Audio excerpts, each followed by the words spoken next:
జీవితాంతం పనిచేస్తూనే ఉన్నాడు కాబట్టి ఆయనంతటి ఆస్తికుడు ఇంకొకడు లేడు.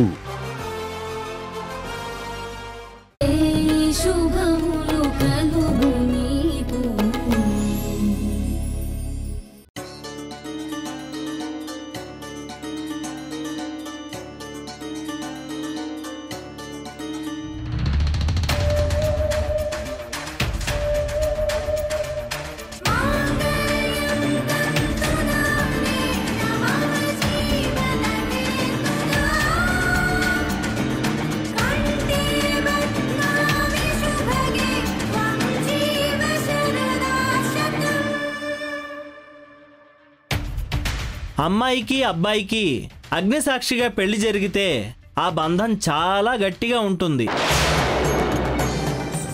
అలాంటిది మీ ఇద్దరికి ఆ దేవదేవుడి సాక్షిగా అమ్మవారి సాక్షిగా ముడిపడింది. అంటే మీ బంధం ఇంకా ఇంకా ఇంకా బలపడింది.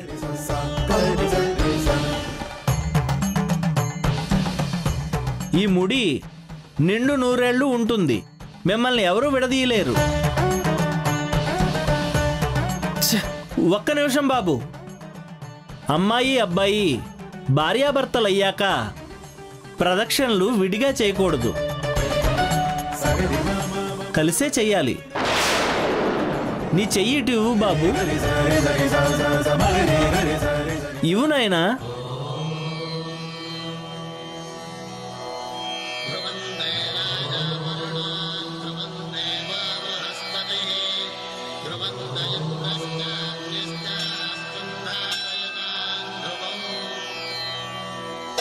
వెళ్ళి ప్రదక్షిణలు చేయండి. ధర్మార్థ కామములలోన ఏనాడు నీ తోడు ఎన్నడు నే విడిచిపోను. ఈ వాస చేసి కనిండు నూరేళ్ళు నీ నీడనై నిలిచి కాపాడుతాను. నీ నీడనై నిలిచి కాపాడుతాను.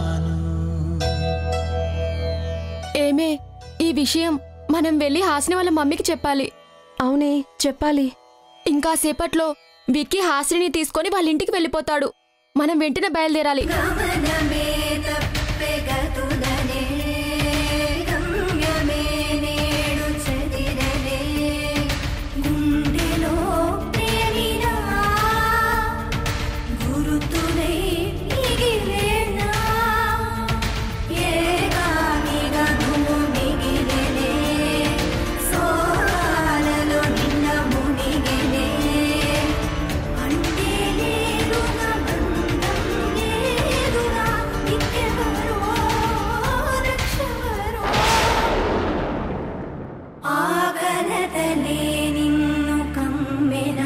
వీళ్ళు అమ్మ దగ్గరికి వెళ్తున్నారు. ఇప్పుడు నేనేం చేయాలి? అమ్మకి అక్కలకి నేనేం చెప్పాలి?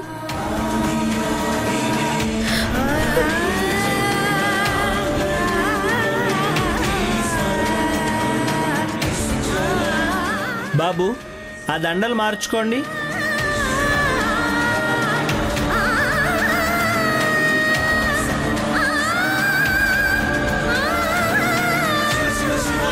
తీసుకో నాయనా. మార్చుకోండి.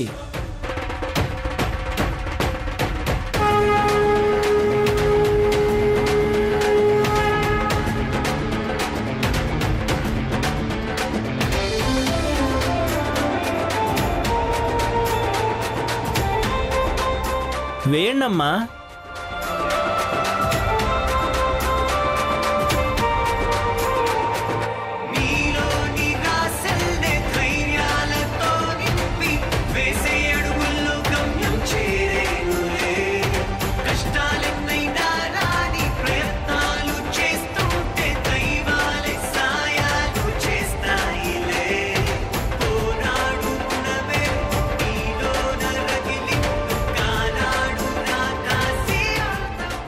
చూడండి, మీరిక్కడ బలవంతంగా తల వంచి పెళ్లి చేసుకున్నా ఇక్కడి నుంచి బయటికి వెళ్ళాక ఇది పెళ్ళే కాదని తాళి తీసి పక్కన పెట్టేసి ఎవరి దారిని వాళ్ళు వెళ్ళడం లాంటి పనులు చేయకండి. ఎందుకంటే ఇక్కడ జరిగిన పెళ్లిని కాదంటే చాలా కఠినమైన పరిస్థితులు ఎదుర్కోవాల్సి వస్తుంది. కాబట్టి మీరిద్దరూ దేవుని ముందు ప్రమాణం చేయండి. అలాగేం చేయలేండి. చెయ్యమని ప్రమాణం చేయడం వల్ల నష్టమేంటి బాబు? చెయ్యండి.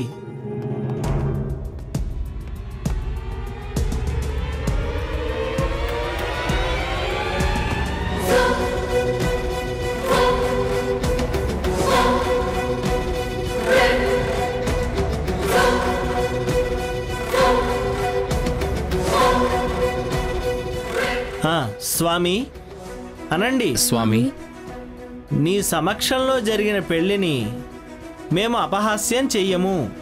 నీ సమక్షంలో జరిగిన పెళ్లిని మేము అపహాస్యం చెయ్యం. జీవితాంతం కలిసిమెలిసి ఉంటాము. జీవితాంతం.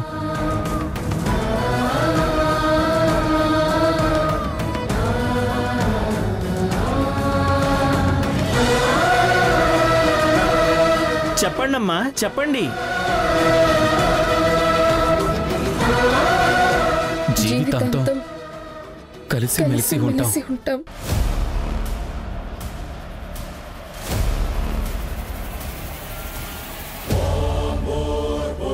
పైకి లేవండి. ఇంకా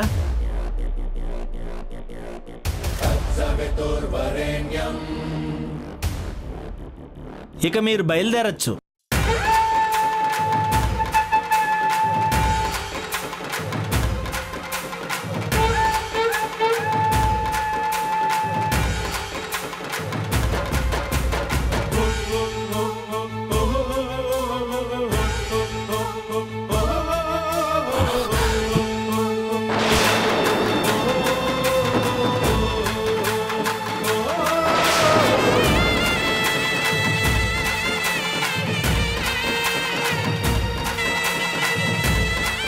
బాబు, ప్రమాణపూర్తిగా పెళ్లాడిన భార్యని వదిలేసి వెళితే ఇలాగే జరుగుతుంది.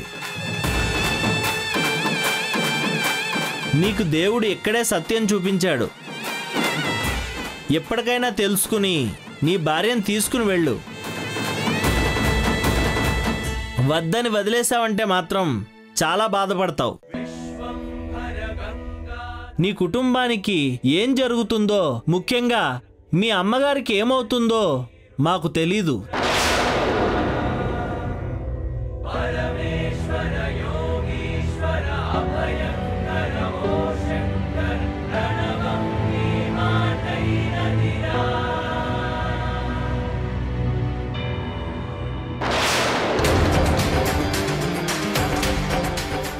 శుభం భూయాత్. వెళ్ళరండి.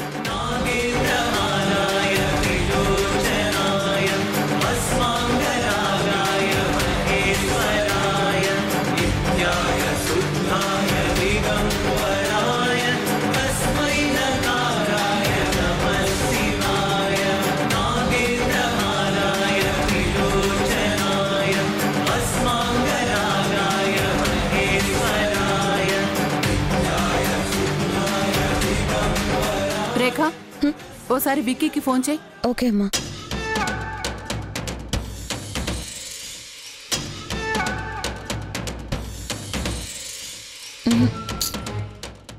ఆన్సర్ చేయట్లేదమ్మా.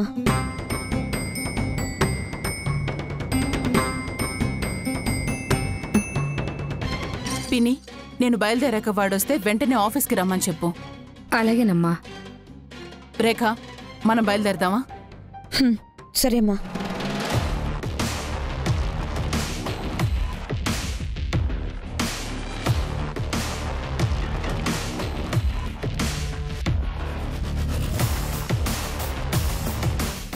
అదిగో అమ్మా, విక్కీ వచ్చేసాడు.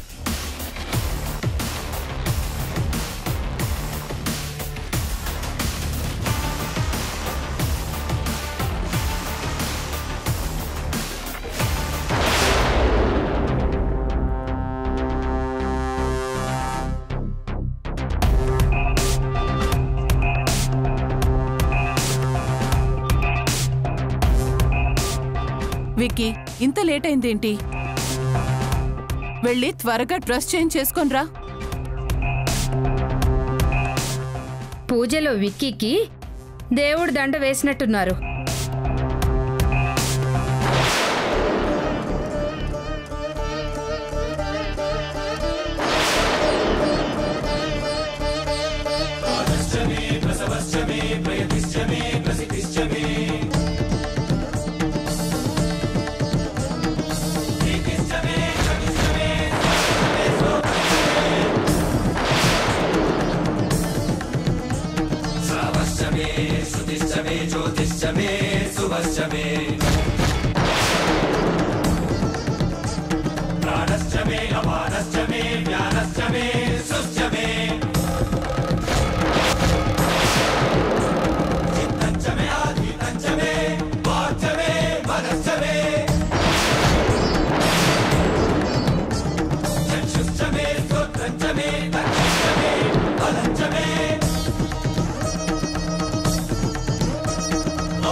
విక్కీ, ఏంటిదంతా?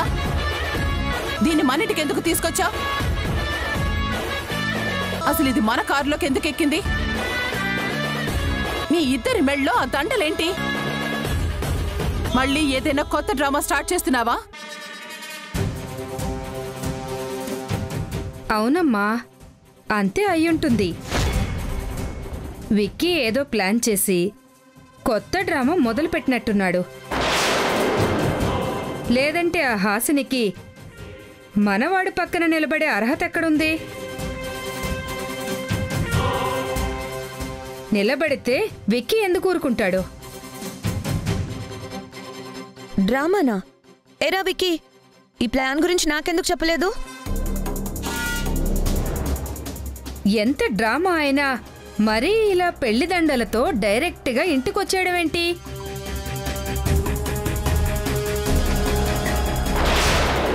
కొంగుముళ్ళు వేసుండటమేంటి?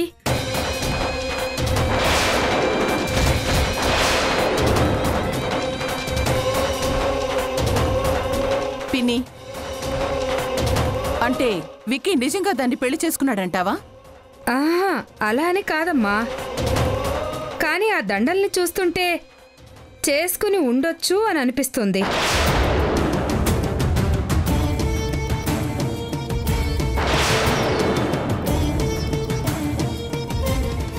చూసేవాళ్లకు కూడా అదే అనిపిస్తుందేమో అని.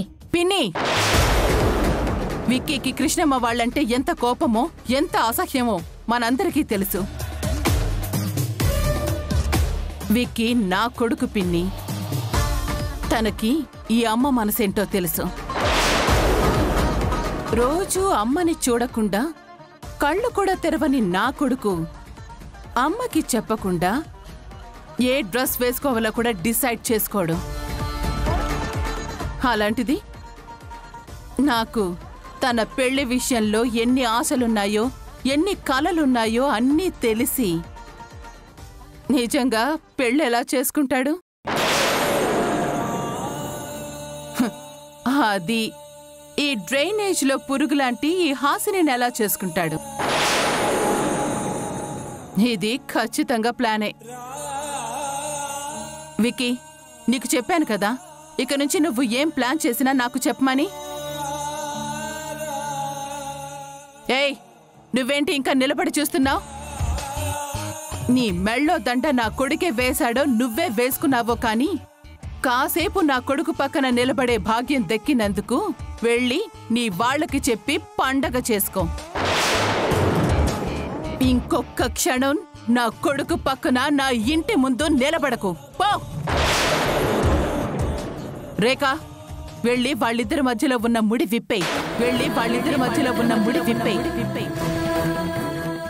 అది వాళ్ళింటికి వెళ్ళిపోతుంది.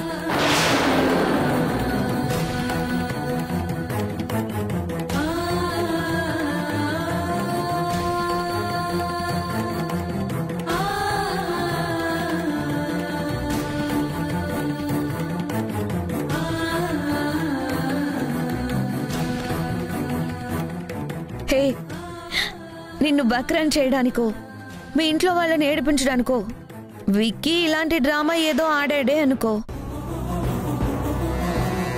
నువ్విదంతా నిజమని నమ్మి మా ఇంటి వరకు ఎలా వచ్చేసావే? నువ్వు భలే ఫన్ పీస్లా ఉన్నావే.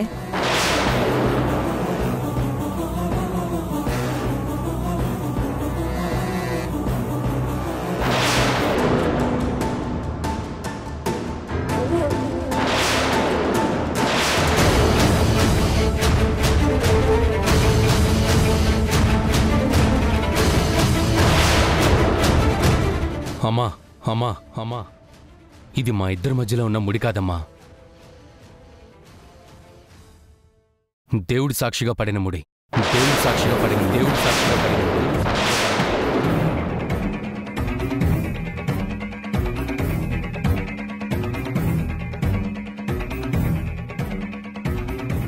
విక్కీ, నువ్వు చెప్పేది నిజమమ్మా.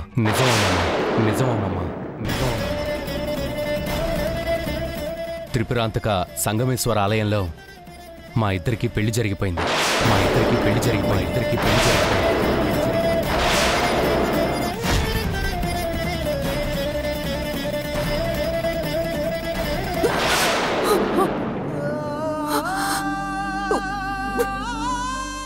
పంతులు వేసిన ఈ కొంగుముడి విప్పినా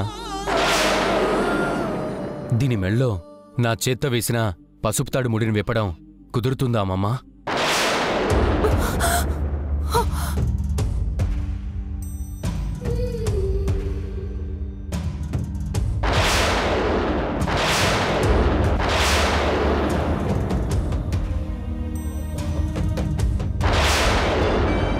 అమ్మా,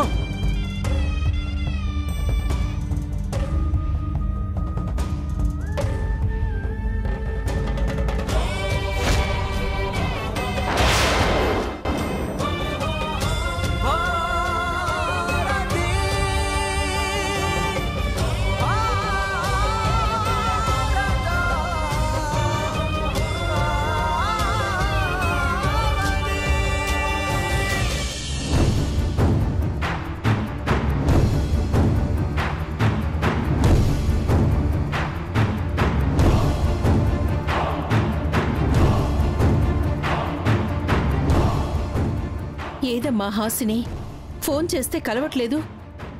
ఒక్కొక్కసారి కలిసినా ఫోన్ లిఫ్ట్ చేయట్లేదు. ఏమైందో తెలీదు, ఎక్కడుందో తెలీదు. టైం 3 అయిపోతుంది. నాకు చాలా కంగారుగా ఉందమ్మా. కృష్ణమ్మ, మా అందరికీ ధైర్యం చెప్పే నువ్వే ఇలా బేలగా మారిపోతే ఎలా?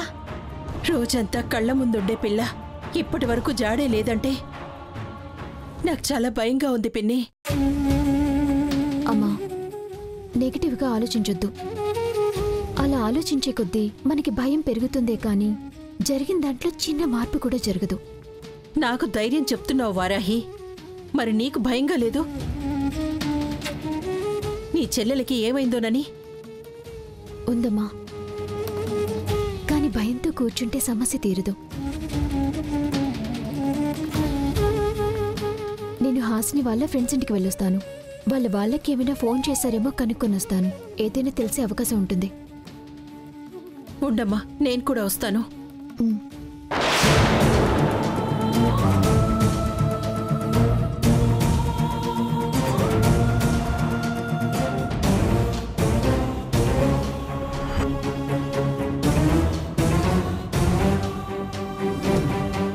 ఏమ్మా, ఎక్కడికి వెళ్ళారు? ఇంతసేపు ఏమైపోయారోనని ఎంత కంగారు పడిపోయావో తెలుసా? గుండె ఆగిపోయినట్టు అయిపోయిందమ్మా. హాసిని ఏది?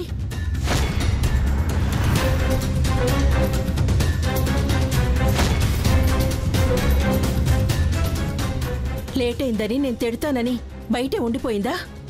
హాసిని, అమ్మా హాసిని.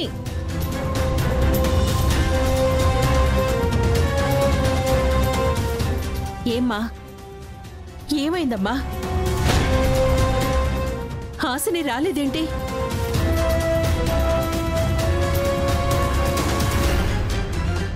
అడుగుతుంటే మాట్లాడేంటమ్మా? హాసిని ఏది? శ్రావణి, హాసినికేమైంది చెప్పండి.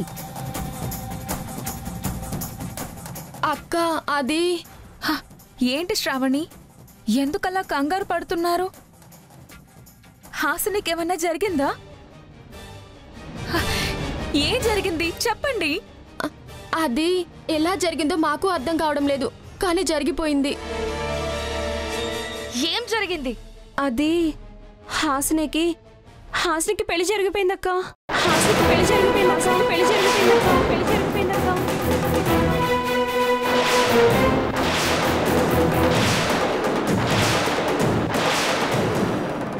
పెళ్ళా? అవునక్క, పెళ్ళే జరిగిపోయింది.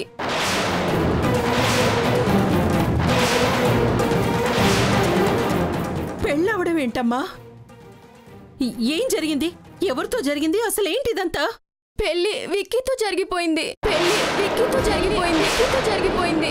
జరిగిపోయింది.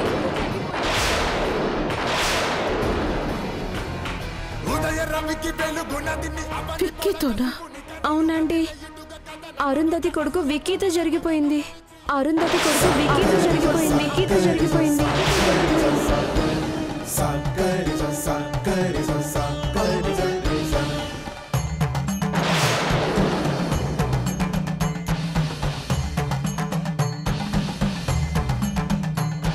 అమ్మా హాసిని, నీకు దీనికి పెళ్ళైపోయిందా? వీళ్ళెన్ని ప్లాన్లు వేసినా నా ఇంటి పని మనిషిగా కూడా పనికిరాని దాన్ని కోడలిగా ఈ ఇంట్లోకి అడుగు పెట్టనివ్వను. నీ బతుక్కి నా ఇంటి కోడలవుతామనుకుంటున్నావా? ఏంటి ఇంకా నిలబడి చూస్తున్నావు? Out! Get out! Get out! Get out!